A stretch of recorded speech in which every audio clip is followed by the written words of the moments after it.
बिस्मिल्लाहिर्रहमानिर्रहीम अस्सलाम वालेकुम। क्वालिटी एजुकेशन के प्लेटफॉर्म पे मैं आपको खुशामदीद कहता हूँ। अपने टेंसेस की सीरीज को आगे बढ़ाते हैं और देखते हैं कि पास्ट परफेक्ट कंटिन्यूअस टेंस क्या होता है। और आप तो जानते हैं कि यही बेहतरीन तरीका है इंग्लिश को सीखने का। सामने टेबल पे नजर दौड़ाएं तो पास्ट परफेक्ट कंटिन्यूअस टेंस पढ़कर हम अपने 8 टेंसेस को कंप्लीट कर देंगे और फिर हम फ्यूचर टेंस की तरफ जाएंगे। तो आज की इस वीडियो में हम देखेंगे past perfect continuous tense with conditions, complete practice exercise और आपको मिलेगा होमवर्क।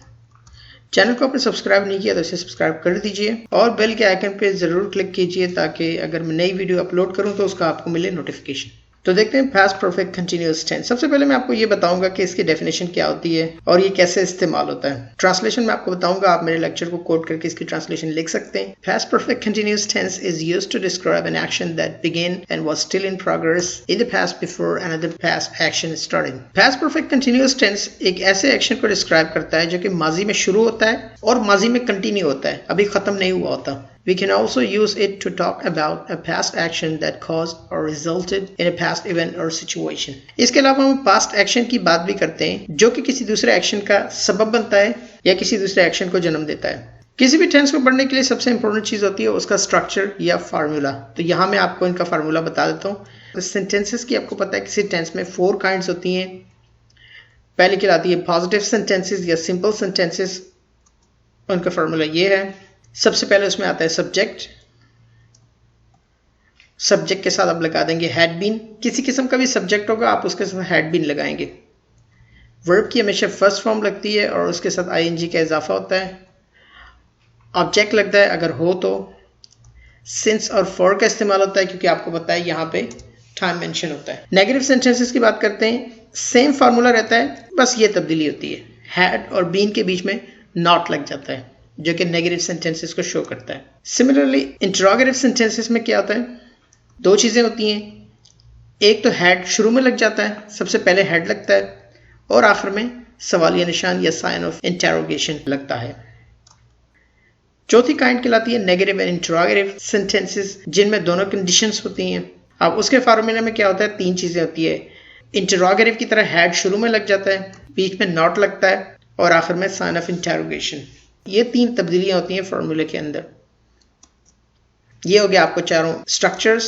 अब हम इंडिविजुअली एक एक की बात करते हैं। पहली काइंड होती है पॉजिटिव सेंटेंसेस। फार्मूला उनका बिल्कुल आपके सामने। फॉर एग्जांपल यहाँ पे एक सेंटेंस है, इसके शामिल होने से पहले मैं इस कंपनी में काम कर रहा था। अब इस सेंटेंस में माजी की बात बता रहा है, किसी से डिस्कस कर रहा है या किसी कलीग के बारे में बता रहा है कि मैं पहले से इस कंपनी में काम कर रहा था जब उसने ज्वाइन किया। तो इसके शामिल होने से पहले मैं इस कंपनी में काम कर रहा था। अब इसके 2 पार्ट है सेंटेंस के। आप इस पहले पार्ट को देखें, मैं इस कंपनी में काम कर रहा था। वैसे तो ये पास्ट कंटिन्यूअस टेंस है, लेकिन चूंकि इसके साथ दूसरा सेंटेंस शामिल है और ये एक खास टाइम का जिक्र कर रहा है, एक स्पेसिफिक टाइम यहाँ पे बता रहा है, तो इसे हम पास्ट परफेक्ट कंटिन्यूअस टेंस के अंदर बनाते हैं। उसी का स्ट्रक्चर इसमें इस्तेमाल करते हैं और ये पास्ट परफेक्ट कंटिन्यूअस टेंस है। जबकि दूसरा जो है ये है पास्ट इंडेफिनिट टेंस। और पास्ट इंडेफिनिट टेंस तो आपने पीछे पढ़ा है, मल्टीपल टाइम हमने उसको रिपीट भी किया है कि जिसमें सब्जेक्ट और वर्ब की सेकंड फॉर्म इस्तेमाल होती है। बनाते हैं इस सेंटेंस को, इसके शामिल होने से पहले मैं इस कंपनी में काम कर रहा था। तो ये पहला पार्ट जो पास्ट परफेक्ट कंटिन्यूअस का है उसे पहले बनाते हैं। तो अकॉर्डिंग टू फार्मूला आप चलें देखें, पहले आप सब्जेक्ट लगाएं, फिर हैड बीन सब्जेक्ट के साथ लगता है, वर्ब की हमेशा फर्स्ट फॉर्म यानी वर्ब की आईएनजी फॉर्म इस्तेमाल करें और फिर इस तरह आप चलें। तो आपका सब्जेक्ट है आई, तो आप फौरन लगा दें आई हैड बीन। अब वर्ब है आपका काम करना, काम करने की इंग्लिश होती है वर्क। उसकी जब आईएनजी फॉर्म होगी तो वो वर्क इन बन जाएगा। और कहाँ काम करना, आपका ऑब्जेक्ट क्या है, कंपनी में, इन this company. So working in this company. अब आए सेंटेंस के सेकंड पार्ट की तरफ, इसके शामिल होने से पहले तो ये एक जो है वो कंजंक्शन होगा जो इन सेंटेंसेस को जोड़ेगा, जो है बिफोर। उसके शामिल होने से पहले ही, शामिल होना, किसी कंपनी में जाना जो है उसके लिए हम वर्ब ज्वाइन इस्तेमाल करते हैं, तो उसकी सेकंड फॉर्म होगी join, he join. I had been working in this company before he join. ये आपका सेंटेंस हुआ कंप्लीट। एक एग्जांपल हम देखते हैं नेगेटिव सेंटेंसेस की। नेगेटिव सेंटेंसेस वो होंगे जिनमें किसी बात से इनकार किया जाता है। अच्छा, यहाँ पे मीम जो है वो नहीं लिखा हुआ, बट दिस इज मुझे इसके आने पर कोई इतराज नहीं था, मुझसे वैसे भी ज्यादा काम नहीं हो रहा था। अच्छा, ये बिल्कुल सिंपल सेंटेंसेस होते हैं, वो पिछले टेंसेस में होते हैं। जैसे जैसे हम आगे बढ़ते जाते हैं सेंटेंसेस उतने ही कॉम्प्लिकेटेड किस्म के बनते हैं, लेकिन आपको सिर्फ बनाने का तरीका आना चाहिए, क्योंकि आपको स्ट्रक्चर इसी से पता चलता है कि अगर कॉम्प्लेक्स सेंटेंस बनते हैं तो वो कैसे बनते हैं, उनको कैसे जोड़ा जाता है, क्या उनमें इस्तेमाल किया जाता है। तो इसी टाइप के कुछ सेंटेंसेस होते हैं जो हम रोजमर्रा जिंदगी में इस्तेमाल करते हैं। तो चलें सेंटेंस की तरफ देखते हैं। मुझे इसके आने पर कोई इतराज नहीं था। अगर इस सेंटेंस को आप देखें तो ये पास्ट इंडेफिनिट टेंस है। अब पास्ट इंडेफिनिट टेंस को दो तरह से हम बनाते थे, या तो उसमें सब्जेक्ट और वर्ब की सेकंड फॉर्म लगती है, या तो अगर उसमें वर्ब नहीं होता तो हम वॉज एंड वर का इस्तेमाल करते थे। और ये सेंटेंस आपको पता है क्या है, नेगेटिव है। क्यों? क्योंकि इसमें नहीं आया हुआ है, जबकि दूसरे वाले में भी नहीं है, दोनों ही नेगेटिव हैं, तो नेगेटिव बनेगा। नेगेटिव सेंटेंस के लिए हम डिड नॉट का इस्तेमाल करते थे, तो आप यहाँ डिड नॉट लगाएंगे, आई डिड नॉट। अब वर्ब है आपका एतराज करना। एतराज करने की इंग्लिश होती है माइंड, ऑब्जेक्ट योर माइंड। तो फर्स्ट फॉर्म ही लगेगी आई did not mind his coming here, उसके यहाँ आने पर। तो मुझे उसके आने पर कोई इतराज नहीं था, आई did not mind him coming here. अब आप आए अपने असली सेंटेंस की तरफ। मुझसे वैसे भी ज्यादा काम नहीं हो रहा था। सब्जेक्ट है आपका आई, तो हैड नॉट बीन उसके साथ लग जाएगा, आई हैड नॉट बीन। यहाँ आपका वर्ब है हो रहा, काम होना। अब वैसे इस तरह के जो सेंटेंस होते हैं उनमें वर्ब के साथ पूरी स्टेटमेंट एक वो बनाते हैं, क्लॉज बनाते हैं, that is get the work done. काम का होना, काम का होने के लिए हम एक क्लॉज इस्तेमाल करते हैं, जैसे हम कहते हैं get work done, get work done. लेकिन जब हम उसकी गेट की आईएनजी फॉर्म लगाएंगे तो वो हो जाएगा गेटिंग वर्क डन। वैसे भी एनीवे, सो ये बन जाएगा getting work done anyway. I did not mind him coming here, I had not been getting work done anyway. अब बढ़ते हैं इंटरोगेटिव सेंटेंस की तरफ। एक एग्जाम्पल लेते हैं। क्या वो फ्रांस में तवील अरसे से मुकीम था, या इसको आप उर्दू में ऐसे भी कह सकते हैं, क्या वो फ्रांस में तवील अरसे से या काफ़ी अरसे से रह रहा था। दोनों तरह से आप इसको बोल सकते हैं। तो बनाए इसको ज़रा। सब्जेक्ट है आपका वो की इंग्लिश होती है ही, और हम ये भी जानते हैं कि हैड शुरू में लग जाएगा, और अकॉर्डिंग टू फार्मूला आप देखिए पहले हैड आएगा, फिर सब्जेक्ट आएगा, उसके बाद बीन लगेगा। तो हैड ही बीन, ये लग गया आपका हैड ही बीन। अब आपका वर्ब क्या है, मुकीम था। मुकीम था मीन्स रह रहा था। रहने की इंग्लिश होती है लिव, और जब आप उसके साथ आईएनजी लगाएंगे तो वो बन जाएगा लिविंग। कहाँ रह रहा था, ऑब्जेक्ट आपका क्या होगा, इन फ्रांस। तो आप लिख दीजिए living in France, had he been living in France. तवील अरसे से, for a long time. Since और फॉर के इस्तेमाल भी मैं यहाँ आपको नहीं बताऊंगा, क्योंकि मैं पिछले टेंसेस में ऑलरेडी समझा चुका हूँ कि यहाँ कह रहे लॉन्ग टाइम, काफ़ी अरसे से। कोई स्पेसिफिक टाइम मेंशन नहीं किया कि कितने दिनों से या कितने सालों से या कितने महीनों से। So you will be using for a long time. He had been living in France for a long time. चौथी काइंड है नेगेटिव इंटरोगेटिव सेंटेंसेस, जिनमें दोनों तरह की सिचुएशंस आ जाती हैं। देख लेते हैं। क्या ये नौकरी मिलने से पहले आप नावल लिखते नहीं थे, या आप इसे ऐसे भी कह सकते हैं, क्या ये नौकरी मिलने से पहले आप नावल लिख नहीं रहे थे या नहीं लिख रहे थे। This kind of situation. तो अब इसे बनाइए ज़रा सेम वही सिचुएशन। आपका सब्जेक्ट क्या है, आप, यू। अगर ये नेगेटिव इंट्रोगेटिव है तो क्या होगा, हैड लगेगा, फिर यू लगेगा, फिर बी, यू के बाद नॉट लगेगा, फिर बीन लगेगा। हैड सब्जेक्ट, देन नॉट, और उसके बाद बीन। तो ये बन जाएगा हैड यू नॉट बीन। अब आपका वर्ब है लिखना। लिखने की इंग्लिश होती है राइट, और उसके आईएनजी फॉर्म लग जाएगी तो वो बन जाएगा राइटिंग। क्या लिखना, वो भी साथ आप लगा दीजिए, novel. So writing the novel. एक खास नावल की बात हो रही है, इसलिए इसके साथ हमने क्या लगा दिया, दा लगा दिया, because it's a proper noun. नौकरी मिलने से पहले, पहले बिफोर, नौकरी मिलना, यू गॉट दिस जॉब, क्योंकि ये पास्ट इंडेफिनिट टेंस है, और आखिर में sign of interrogation. So had you not been writing the novel before you got this job. अब हम पढ़ेंगे कंडीशंस, कि किन कंडीशंस में ये सेंटेंसेस इस्तेमाल होते हैं, कैसी सिचुएशन ये पैदा करते हैं, या कैसा सीन बनाते हैं स्पीकिंग के दौरान। यहाँ हम एग्जांपल्स देखते हैं। जो पहली कंडीशन होती है वो कहलाती है actions interrupted in the past, कि माजी में कोई एक्शन इंटरप्ट हुआ हो। जैसे अगर आप इस सेंटेंस को देखें, जब जलजला आया तो मैं अपने कमरे में सो रहा था। अब आप देखिए वो कमरे में सो रहा था, the action was continue, he was sleeping there. तो क्या हुआ, जलजला आया। अब जलजला आने से क्या वो उठ गया, उसकी नींद डिस्टर्ब हो गई, सो ही वॉज इंटरप्टेड।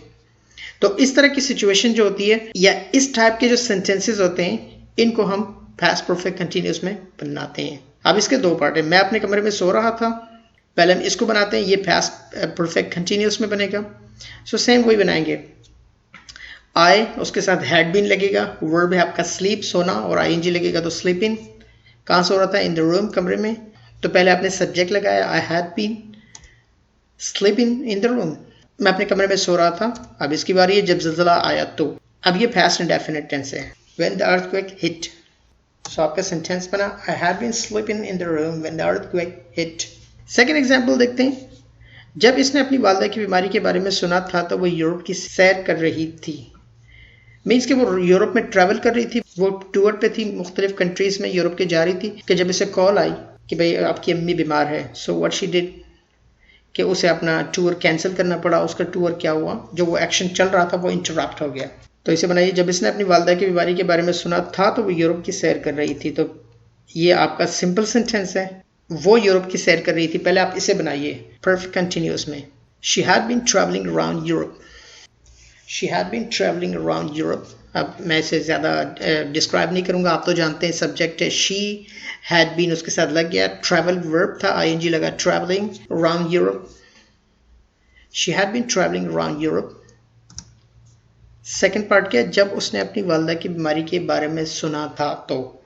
ये पास्ट इंडेफिनिट टेंस है, तो वर्ब की सेकेंड फॉर्म आप जानते हैं, तो बनाइए उसे when she heard about her mother's illness. She आपका सब्जेक्ट हो गया, second form of the verb hear, heard object हो गया, अबाउट हर मदर्स इलनेस, अपनी वालदा की बीमारी के बारे में। She had been travelling around Europe when she heard about her mother's illness. तो क्या हुआ, उसे आना पड़ा, she had to come back. अच्छा, सेकंड कंडीशन होती है पास्ट ड्यूरेशंस ऑफ टाइम, माजी में वक्त दौरानिया। फॉर एग्जांपल हम अपने साथियों के आने के लिए 1 घंटे से ज़्यादा इंतज़ार कर रहे थे। वो आपको पास्ट में बता रहा है कि हम एयरपोर्ट पे खड़े थे या किसी जगह थे, स्टेशन पे थे, वहाँ हम 1 घंटे से इंतज़ार कर रहे थे माजी में। तो पास्ट के अंदर क्या हुआ, एक स्पेसिफिक ड्यूरेशन ऑफ टाइम आपको बता दिया कि इतने दौरान के लिए एक्शन हुआ था। तो सिंपल फार्मूला ही लगेगा, We had been waiting for our colleagues to arrive for over an hour. We had been waiting for our colleagues to arrive for over an hour. एक और एग्जांपल देखते हैं, जब उस्ताद वापस आए तो हम आधे घंटे से पढ़ रहे थे। सेम पीछे वाले सेंटेंस की तरह ये सेम फार्मूला लगेगा। अब यहाँ दो सेंटेंसेस हैं यहाँ पे, जब उस्ताद वापस आए तो ये पास्ट टेंस में बनेगा और इसका सेकंड पार्ट जो है उसमें बनेगा। आप पहले इसे बना दीजिए, When the teacher came back, क्योंकि ये एक्शन पहले हुआ। अगर आप इस सेंटेंस के सिनेरियो को देखें तो ये वाला एक्शन पहले हुआ जब उस्ताद वापस आए तो, क्योंकि उस्ताद ने वो सीन देखा। जब उस्ताद वापस आए तो When the teacher came back, हम आधे घंटे से पढ़ रहे थे। अब ये पास्ट परफेक्ट कंटिन्यूअस में आप बनाइए हैड बीन वाला, We had been reading for half an hour. When the teacher came back, we had been reading for half an hour. ये आपका सेंटेंस हुआ कंप्लीट। तीसरी किस्म होती है कॉज ऑफ पास्ट रिजल्ट्स। मुझ में कोई और काम करने की तवानाई नहीं थी क्योंकि मैं पूरे हफ्ते सख्त मेहनत कर रहा था। अब इस सेंटेंस पे देखिए तो वो जो माजी में जो एक्शन हुआ था, ये दूसरा एक्शन उसकी वजह से इफेक्ट हुआ। This action was the result of that action, means कि ये एक्शन जो था उस एक्शन का रिजल्ट था, उसका नतीजा था या उसकी वजह से हुआ था। जैसे वो कह रहे हैं कि मुझ में और कोई काम करने की तवानाई नहीं थी। अब वो क्यों नहीं थी, रिजल्ट क्या था, ये रिजल्ट था, किसकी वजह से हुआ, क्योंकि वो पूरे हफ्ते से सख्त मेहनत कर रहा था। तो इसका फार्मूला सिंपल फार्मूला ही लगेगा, सेम जो ऊपर आपके है, मुझ में कोई और काम करने की तवानाई नहीं थी। अब इसलिए ये पास्ट इंडेफिनिट टेंस है, आप इसे पास्ट इंडेफिनिट टेंस में बनाइए और ये नेगेटिव है तो आप डिड नॉट का इस्तेमाल करेंगे। So I did not have any energy to do any other work, कि मुझ में कोई भी काम करने की सलाहियत बाकी नहीं थी, क्योंकि बिकॉज आपने लिख दिया बिकॉज मैं पूरे हफ्ते सख्त मेहनत कर रहा था। I had been working so hard all the week. I didn't have any energy to do any other work because I had been working so hard all the week. चौथी कंडीशन इसकी होती है without expressions of durations. In sentences को past perfect continuous tenses को आप वहाँ भी इस्तेमाल कर सकते हैं जहाँ टाइम की ड्यूरेशन बताई नहीं जाती। Without setting duration, you can still do that. इसकी तबीयत नासाज हो गई थी लिहाजा वो लेटने चला गया। For example he was working in some place, वो किसी जगह काम कर रहा था तो क्या वो थक गया, तबीयत ठीक नहीं थी तो वो जाके किसी जगह लेट गया। तो आपने उस सिनेरियो को क्या किया, यहाँ पे रैप किया, यहाँ बता दिया। तो अगेन सेम फार्मूला लगेगा, इसकी तबीयत नासाज हो गई थी। So you know in past perfect continuous he had been feeling unwell, वो ठीक महसूस नहीं कर रहा था लिहाजा वो लेटने चला गया। So he went to lay down, he had been feeling unwell so he went to lay down. ये सेंटेंस हुआ कंप्लीट। अब कुछ कंडीशनल सेंटेंसेस होते हैं जहाँ में सेंटेंसेस के अंदर जो है कंडीशन बताई थी कि अगर ऐसा होता तो ऐसा हो जाता, something like that, you know. अगर पहाड़ों में बर्फबारी ना होती तो हम मंगल के रोज हाइकिंग कर रहे होते। ये भी जो है ना वो आप कंडीशनल सेंटेंसेस जो है वो बना सकते हैं इसमें, कि अगर ऐसा ना होता तो ऐसा हो जाता, या ऐसा होता तो ऐसा ना होता। इस तरह के सेंटेंसेस हम बाज़ औक़ात अपनी रोज़मर्रा ज़िंदगी में बोलते हैं।